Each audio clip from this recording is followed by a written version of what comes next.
Metrópolis de hoje tem animação japonesa, virando filme e republicação de um dos maiores mangás de todos os tempos. Então é hora de elevar o seu cosmo e mergulhar no universo do pop japonês.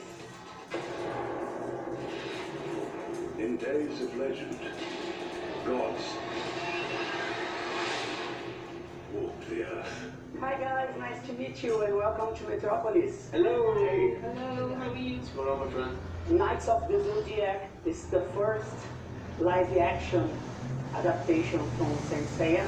The Brazilians, me, are crazy about this franchise. I know you are part of big franchise like Game of Thrones and Lord of the Rings.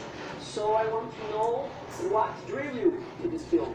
I really want that to become a big franchise. What drew me to the film was, I guess, the character and the story, and it was a very well written story, and you know, with the director called Tomek, who'd wanted to make this film for many, many years. It's a great film to be involved with, you know, something quite unusual, I think. Say, what if I told you Athena had returned in human form? And you are destined to become one of her guardian knights.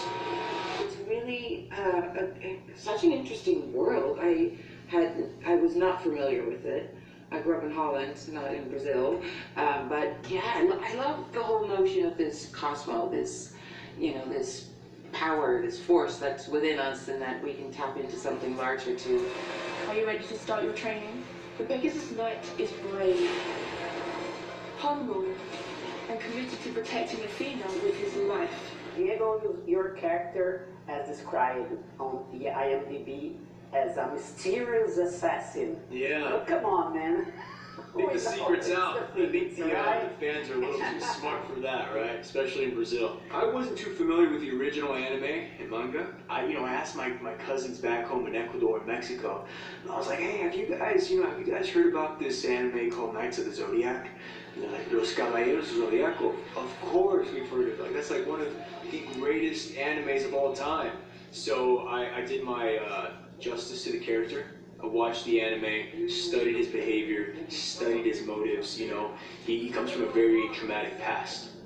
I had a vision. People burning. Everything destroyed. It was Athena. Athena is one of the main characters in Knights of the Zodiac. So I want to know, how was your research to build your character? You know, I signed on to this project about a month out from filming, and as you know, there is a lot of material out there, to the point where I feel like I'm still playing catch up to this day. So, I mean, I read as much as I could, I watched as much as I could. All those details had to be discussed and talked about, and you know, whether Athena was going to have the purple hair from the anime, or you know, kind of revert back to the manga, and like what that was. Every single little tiny detail matters.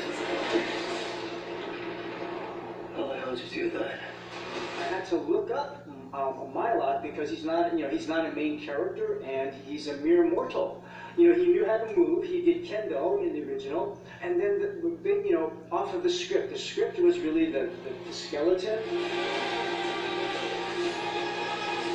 Really know you know, the anime before doing the movie, so I didn't have a lot to compare it to. You know, I knew he was really big and scary looking, you know, so, but I only had so much time to turn into that.